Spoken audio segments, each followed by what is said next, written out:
नमस्कार दोस्तों, मैं हूं नीरज और आपकी अपनी कक्षा में स्वागत है। इस वीडियो में हम लोग स्टार डेल्टा ट्रांसफॉर्मेशन या स्टार डेल्टा नेटवर्क के बारे में बात करेंगे। यानी कि स्टार से डेल्टा का रूपांतरण या डेल्टा से स्टार, इसके बारे में हम लोग समझेंगे। तो उससे पहले हम लोग ये समझेंगे कि स्टार और डेल्टा क्या होते हैं और इसकी आवश्यकता कहाँ से हमको हुई है।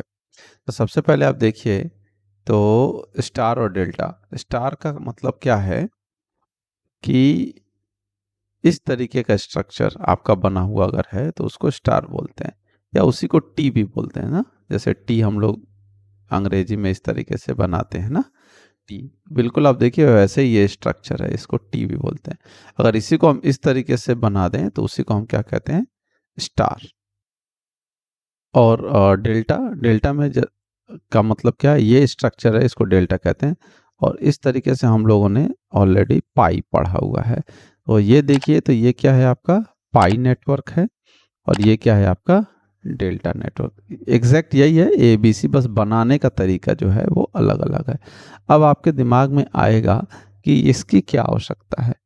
तो अभी पिछले वीडियोस में आपने देखा था कि सीरीज और पैरेलल, यानी कि श्रेणी और समांतर क्रम के बारे में। लेकिन कुछ नेटवर्क ऐसे भी होते हैं, कुछ न्यूमेरिकल आपको ऐसे भी मिलेंगे जिसमें ना ही सीरीज में यानी कि ना ही श्रेणी में होगा दो रेजिस्टेंस, और ना ही आपके समांतर में होगा। तो वहां पर आपको इसकी आवश्यकता होगी, डेल्टा और स्टार या स्टार टू डेल्टा का आपस में रूपांतरण करने का। तो यहाँ पर हम क्या कर रहे हैं, सबसे पहले जो है आपको डेल्टा से स्टार कन्वर्जन की बात हम लोग कर रहे हैं। डेल्टा से स्टार यानी कि डेल्टा टू स्टार, या कह सकते हैं कि पाई टू टी नेटवर्क के बारे में। तो ये देखिए, ये डेल्टा बना हुआ है और ये क्या बना हुआ है आपका स्टार बना हुआ है। डेल्टा का मतलब तीन बिंदु हैं, ए बी और सी, और तीनों आपस में देखिए इस तरीके से कनेक्टेड होंगे। स्टार का मतलब ये तीनों जो एलिमेंट होंगे जो कि ए बी और सी से कनेक्टेड है, वो एक बिंदु पर आके कनेक्टेड हो जाएंगे।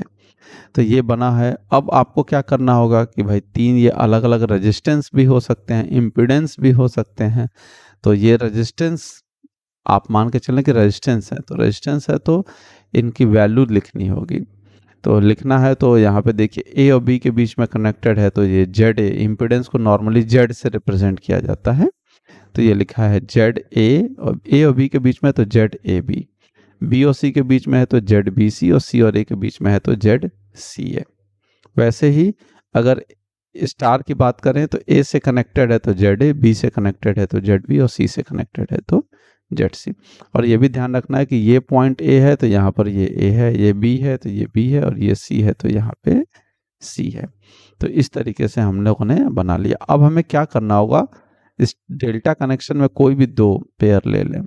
जैसे कि हम ए बी टर्मिनल की बात करें और इसमें भी ये दो पेयर ले लें, ये ए बी की बात करें। तो सबसे पहले इस यहाँ की बात करें तो इनके बीच में जो टोटल रेजिस्टेंस होगा, अगर हम सिर्फ ए बी की बात करें, इक्विवेलेंट रेजिस्टेंस या टोटल रेजिस्टेंस या तुल्य प्रतिरोध, तो वो क्या होगा आपका। आप देखिए, तो जब ए और बी टर्मिनल की बात करेंगे तो हमें सी टर्मिनल से कोई मतलब नहीं है। तो यानी कि ये दोनों कैसे होंगे आपके सीरीज में हो जाएंगे, ये दोनों कैसे हो जाएंगे आपके सीरीज में। तो जब सीरीज में हो जाएंगे तो हम क्या करेंगे, लिख सकते हैं Z B C plus Z C A, ये हो गया। और जो भी आएगा वो जेड ए बी के पैरेलल में होगा, मतलब समांतर में हो जाएगा। तो पैरेलल जेड ए बी, ये हो गया डेल्टा के लिए। अब ऐसे ही हमको स्टार के लिए भी देखना पड़ेगा। तो जब आप स्टार की बात करेंगे तो यहाँ पे जो सी टर्मिनल है एक तरफ से ओपन सर्किट हो गया, यहाँ पे तो ये क्लोज्ड हो रहा था। ये क्या था, जेड सी और जेड बी सी आपस में यहाँ जुड़े हुए थे, क्लोज पाथ हो रहा था, तो इसलिए ये दोनों सीरीज में आए थे। लेकिन यहाँ पर तो ये ओपन ही है, तो ओपन है तो हम इसको क्या करेंगे, नेटवर्क से ये बाहर हो जाएगा। और हम यहाँ पे क्या लिख सकते हैं, देखेंगे ये नेटवर्क से बाहर हो गया, यानी कि यहाँ पे समझिए कि ये डिस्कनेक्ट हो गया। यहाँ पे क्या हो गया, डिस्कनेक्ट हो गया। तो जब डिस्कनेक्ट हो गया यानी कि जेड ए और जेड बी ये दोनों आपस में सीरीज में हो जाएंगे। तो हम क्या लिख सकते हैं, Z A plus Z B. तो ये एक इक्वेशन हमको मिल जाएगी किसके लिए, जब हम ए और बी पेयर को कंसीडर करते हैं, लेते हैं, तो ए और बी टर्मिनल को लेते हैं। तो अब इसको सॉल्व करोगे तो हमें क्या मिल जाएगा, Z A B into Z B C plus Z C A upon, यानी कि Z one into Z two, या R A into R B upon R A plus R B. तो यहाँ पे आ जाएगा Z A B plus Z B C plus Z C A is equal to Z A plus Z B.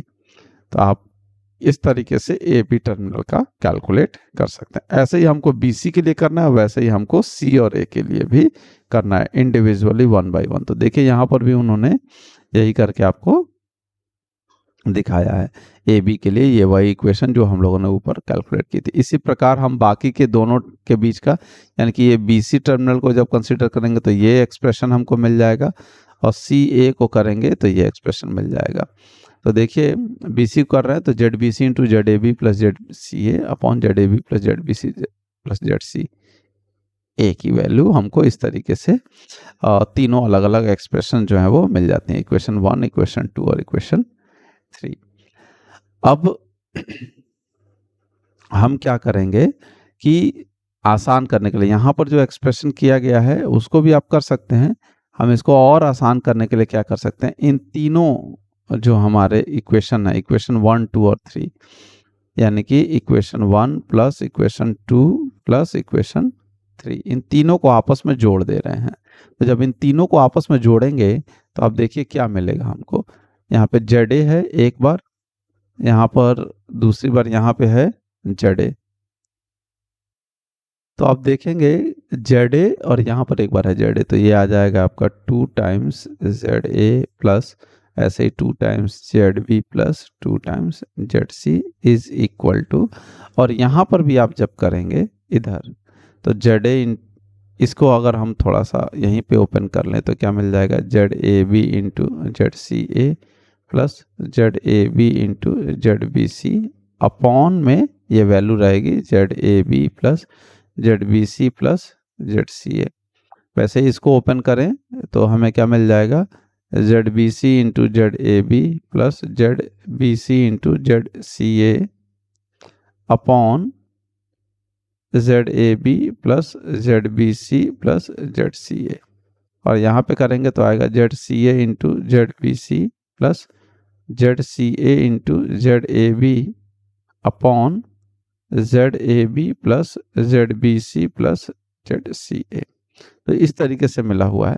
अब इनको LHS जोड़ लिया तो RHS में भी आप देखिए ध्यान से, तो Z A B into Z C A, denominator सबका सेम है तो एलसीएम लेने में वो कोई दिक्कत नहीं है। यहाँ पे आ जाएगा Z A B plus Z B C plus Z C A.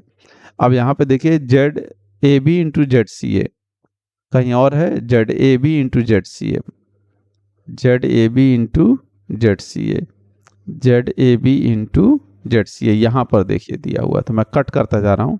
Z A B into Z C A 2 बार है तो हम यहाँ पे 2 times Z A B into Z C A लिख लिया प्लस।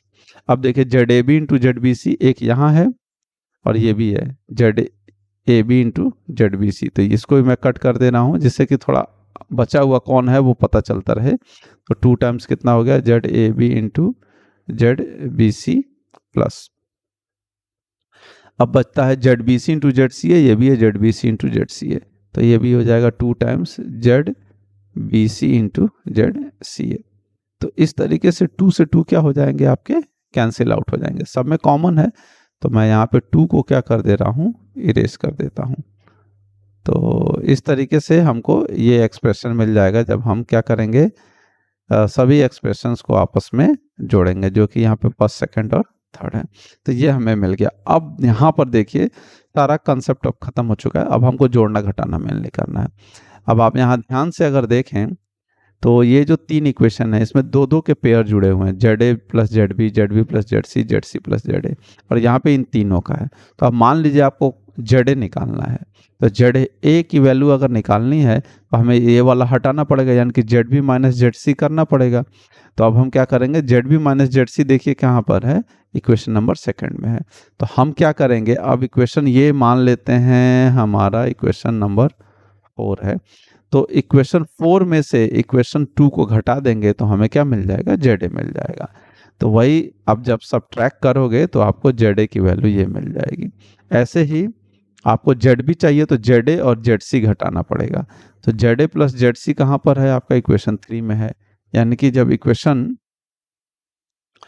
देखिए मैं यहाँ लिखता भी जा रहा हूँ, ये इक्वेशन आपको मिला है 4 माइनस इक्वेशन नंबर 2, जब करेंगे तब आपको मिलेगा ना। इक्वेशन नंबर 2 का मतलब ये है, ये मैं लिख दे रहा हूँ, ये इक्वेशन 1 है, ये इक्वेशन 2 है और ये इक्वेशन क्या है, 3 है।